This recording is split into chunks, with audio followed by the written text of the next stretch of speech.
Now, moving on to the Title 1, Chapter 2 and 3. So the first one is Article 91, right to weekly rest day. So it means that there is a mandatory rest. So the employer is legally obligated to provide this rest regardless of whether they operate profit or not. So let's say, for example, si Claire. Nagtrabaho siya from Monday to Saturday and iyang religious observance day is Sunday. So she is entitled to have a full 24-hour rest day. But we need to take note that this article, there are also an exception outlined in Article 92 when employer requires work on a rest day. So when there is emergencies, urgent situations, extreme work pressure, but let's say for example, there is an abnormal pressure of work. So the hotel is fully booked and needs additional staff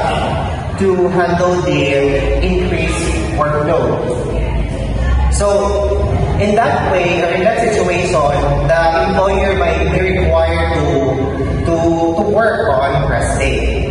So after all, sa kahagod ni Claire, na imbis na mahulog siya sa iyang rest day, ipatrabaho siya niyang employer. So after all, she is entitled to an additional 30% of her regular wage. Outlined in Article 93, it says there's compensation for rest day, Sunday, or holiday work. So let's say for example, ang regular wage ni Claire is 500. So 30% sa 500 is 150. So on that day, na-assign 650.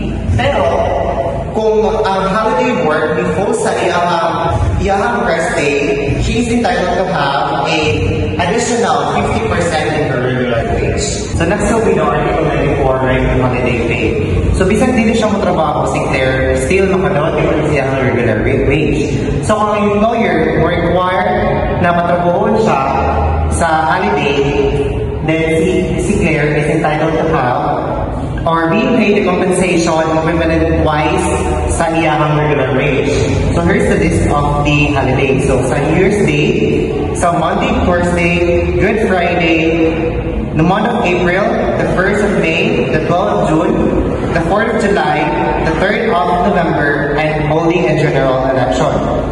So now, si Claire, who has been employed in the company for 2 years na. So, according to Article 95, right to service incentive leave, si Claire, she is entitled to have a 5-day SIL or service incentive leave with pay. So the last one is Article 96, service charge. It means that every worker who directly serves the customer gets a share of the service charge.